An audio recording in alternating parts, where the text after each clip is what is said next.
ni saumu ya Ramadhani. Leo tunazungumza min adabi siyam. Adabu siyam, miongoni mwa adabu za siyam ni luzumu taqwa Allah azza wa jalla, mtu kujilazimisha na kumcha Mwenyezi Mungu. Na kumcha Allah subhanahu wa ta'ala ni kufanya yale yote aliyokuamrisha, ukayapata yale na ukayafanya, na ukajiepusha na yote uliyokatazwa na Allah subhanahu wa ta'ala na mtume wake Muhammad sallallahu alayhi wasallam. Kwa kufanya hivyo wewe unakuwa ni mcha Mungu. Kwa min adabi siyam luzumi taqwa Allah azza wa jalla bifi'li awamirihi wa ijtinabi nawahihi, kwa kufanya yote ambayo Mwenyezi Mungu subhanahu wa ta'ala amekuamrisha na yote ambayo Mwenyezi Mungu amekukataza, na sio Mwenyezi Mungu tu bali na mtume wake Muhammad sallallahu alayhi wasallam, kwani anayoyasema yeye, wama yantiqu anil hawa in huwa illa wahyu yuha. Kwa ukifuata maamrisho ya mtume Muhammad sallam na ukakatazika na makatazo yake, ucha Mungu unapatikana kwa njia hiyo. Kwa kufanya hivyo wewe utakuwa ni mcha Mungu. Kwa hiyo miongoni mwa hayo ni hili jambo la saumu ya Ramadhani, ambapo Mwenyezi Mungu subhanahu wa ta'ala ametutaka tulitekeleze kwa kusema, ya ayyuhalladhina amanu kutiba alaykumus siyam kama kutiba alal ladhina min qablikum la'allakum tattaqun. Tena mwenyewe subhanahu wa ta'ala akaahidi mwisho kabisa, akasema hili jambo nimetaka mlifanye ili mpate kuwa wacha Mungu. Sasa la shaka tija ya chuo hiki au jambo hili tunalofanya hivi sasa, na tija yake, jambo kubwa tutakalolivuna sisi katika kipindi chote hiki cha kujizuilia kula na kunywa, tutakuja kupata faida ya kuwa nini? Wacha Mungu.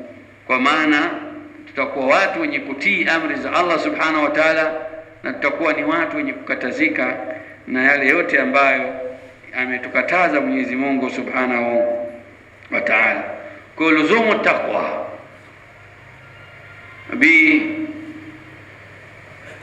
bifi'li awamirihi wa ijtinabi nawahihi, huo ndio ucha Mungu.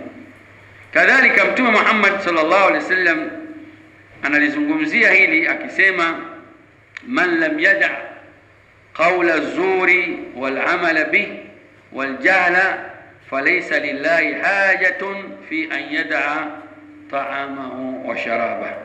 Na hizi ndio adabu za somo. Uwezekani wewe katika adabu za somo, manake sio ushinde unacheza karata, unacheza bao, unaongea maneno ya uongo ya kipuuzi, wengine wako sio kwenye pool table, mambo kama haya. Somo manake sio kufanya mambo ya ovyo ovyo. Huwezi kupata ucha Mungu wewe ukawa mcha Mungu kwa sababu unacheza karata sana au unacheza bao sana au pool table sana. Hakuna ucha Mungu kuja kwa jinsi hii. Wacha Mungu salafu saleh, watu wema ridwanullahi alaihim, wao walikuwa katika mwezi kama huu ambao Mwenyezi Mungu amehusika kusema shahru ramadhana alladhi unzila fihi alquran, walikuwa wakikithirisha sana kusoma Qur'an. Lakini mimi na wewe leo pengine hata peji moja ya Qur'ani hatujasoma, ukurasa mmoja. Hata ile suratul Kafi ambayo ni sunna kuisoma Aljumaa pengine hatukuisoma vile vile. Kwa hivyo tujitahidi kila swala toka Ramadhani imeanza, kila swala wewe unasoma peji zako 2 au 3 kila swala mpaka Ramadhani itakwisha. Utakuwa umeshamaliza Qur'ani mara ngapi msafu? Utakuwa ushahitimisha mara nyingi. Una haja ya kusoma mpaka uzidiwe?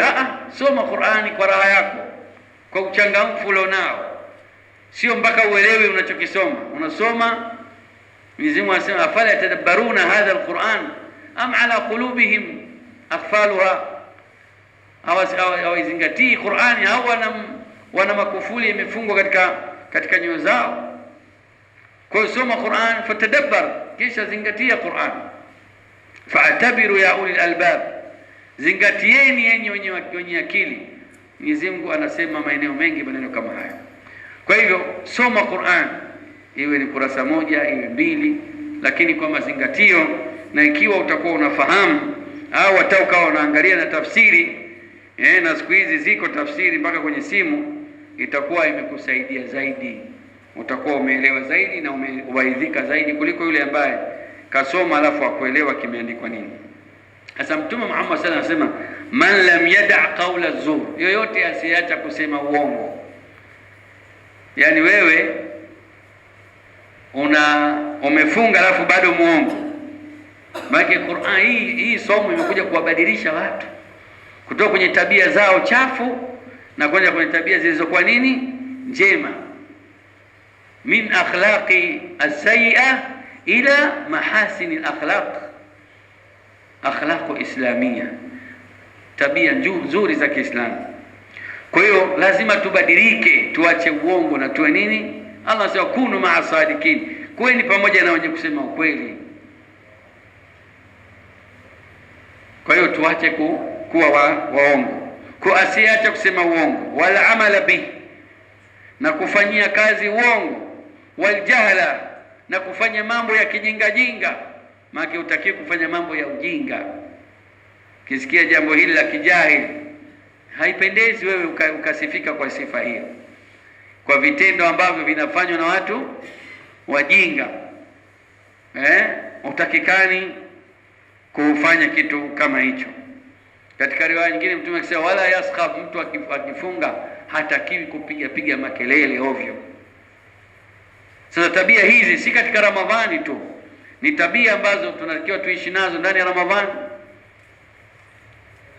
na kama ndio tumezipata kwenye Ramadhani, basi tukitoka tuendelee nazo, lakini tabia ambazo tunatakiwa kuwa nazo maisha yote. Anasema asiacha kusema uongo na kuacha kufanya mambo ya kijinga, basi falaisa lillahi hajatun fi an yada'a ta'amahu wa sharabahu. Mtu kama huyu Mwenyezi Mungu hana haja naye, huyo mtu kama huyo aache kula chakula chake na kinywaji chake, kuonyesha kwamba ukifunga maana yake mpaka mdomo wako pia ufanye nini? Uwe umefunga. Usitamke isipokuwa maneno yaliyokuwa mazuri, kama ni tauba, istighfar, umesoma Qur'ani, umefanya adhkari mbalimbali, umesema yaliyokuwa ya kheri, umefanya da'wa, yani sema yaliyokuwa mazuri. Huko ndio nini? Kufunga. Miguu yako pia inafunga vipi miguu? Haiendi isipokuwa katika maeneo yanayomridhisha Allah subhanahu wa ta'ala,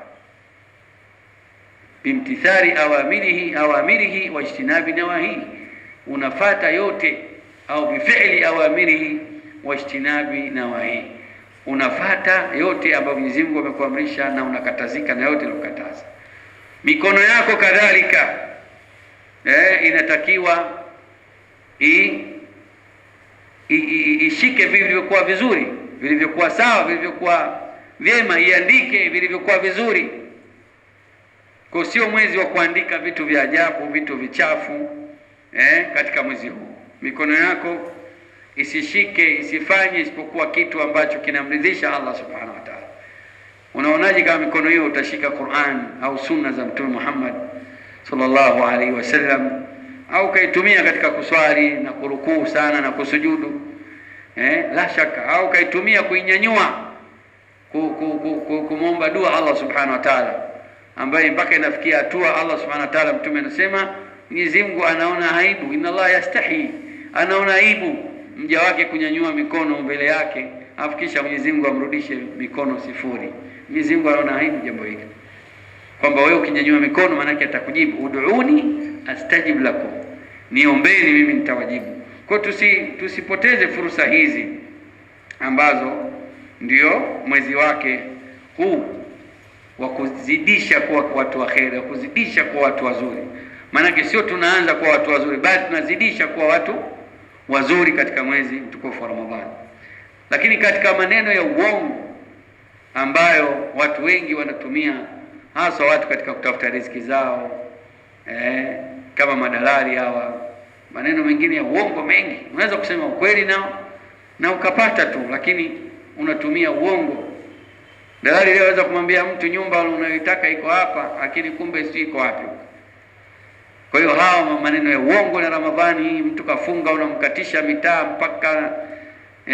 mpaka anakaukiwa. Mtu mwambie tu iko mbali au iko sehemu fulani, ili hajue kwamba nijipange, kama nitaka kwenda huko basi nijiandae, si karibu, ni mbali, au nichukue usafiri au hivi. Watu wawe wa kweli. Kadhalika wale wanaouza miogo sokoni huko, miogo hivi atasema hii bana, hii unga tupu, kumbe miogo ile bana chileni, kila mtu akipika hivi. Mwache mtu anunue, anajua kwamba hauivi. Na wengine anaweka na wallahi tena, na hapa wallahi mwogo huu, yaani ndani ya Ramadhani unamwapia Mwenyezi Mungu, alafu kiapo chenyewe cha uongo. Sasa kauli ya uongo tu tabu vipi? Yaani wewe umemwona hakuna kumweka rehani ili upate kula isipokuwa Allah Subhanahu wa Ta'ala. Yaani umepitiliza. Kwa hiyo kama ungemjua Allah Subhanahu wa Ta'ala ukubwa wake, usingemweka rehani kwa sababu ya 200 hiyo. Umesema wallahi, yani mtu anunue kwa sababu hiyo, wewe umemwapia, umemweka Allah pale ili upate kufanya biashara yako. Sasa tumogope Allah Subhanahu wa Ta'ala, tuwe wa kweli. Maharage ya hivi, sema ya hivi, haya bwana, maji mara 4 ndio ataifa. Haya maji mara 5. Ununua unataka, sawa, hataki basi. Wako wengine watanunua, wataweka hayo maji mara 7, maharage yake yataiva. Lakini wewe maji mara 1 tu, kumbe maji mara 7. Ungesema mara 7, kuna shida gani? Kama ndo hakuna, ndo hayo, lazima mtu atanunua tu. Muogo ndo hakuna, ndo huo uliona wewe, chelema ndo unatakiwa sasa, hakuna mwingine. Kama kuna mwingine atauona atanunua, hakuna basi, una haja wewe kusema uongo. Na usiku una muogo mzuri, alhamdulillah. Kwa hivyo haya mambo kwenye masoko huko, tusichezee saumu zetu. Tunaambiwa na Mtume sallam, mtu ambaye anaendelea kusema uongo, basi huyu bora ale tu. Hadithi imeweka wazi. Kama wewe huwezi kushindwa, huwezi kujizuia kusema uongo, basi hakuna haja ya kujizuia kula na kunywa. Utakuwa unashinda na njaa. Ili uwe umefunga kweli, maana yake sio kujizuia tu na kula na kunywa, pamoja na kujizuia na kusema nini? Uongo, na kwenda katika maeneo ya maasi na kutumia mikono yako kama hivyo, kwenye makarata hayo au kwenye mabao